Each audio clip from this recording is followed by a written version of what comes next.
Nimaga aynan Mercedes-Benz mana shunday furalari bor, lekin BMWning furalari yo'q. Bilganlar bo'ladigan bo'lsa, kommentariyaga yozib qoldiring. Mayli, bu ham boshqa mavzu. Sizlar uchun eng arzon narxda mana shu Mercedes Actros Parovoz sotuvda. Narxini ham boshda aytib o'tib ketaman. Narxi 49.960 dollar. Egalariga hozir pul srochniy zarurligi uchun shunaqa narxga berib yuborishga rozi bo'lib turibdilar.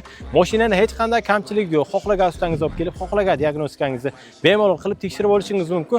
Bu videoni hoziroq eng yaqin fura ishlanishlarga jo'natib qo'yishingiz mumkin. Siz sababchi bo'lib mana shu Parovozni arzon narxda egasi bo'lishi mumkin. Hozir sizlarga qisqacha videosini qo'yib beraman, keyin sizlarni Parovoz bilan batafsil tanishtirib o'taman.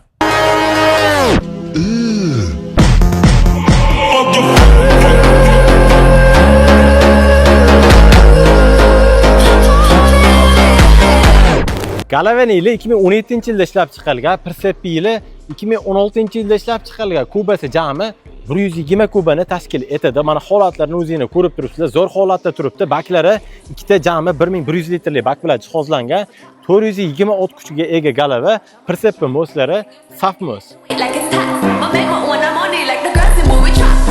Persepi mana ichki holati, pollari, tentlari zo'r holatda turibdi. Bu kuzovi ichki holati, mana pollari, tentlarning holatini o'zingiz ko'rib turibsizlar, zo'r holatda.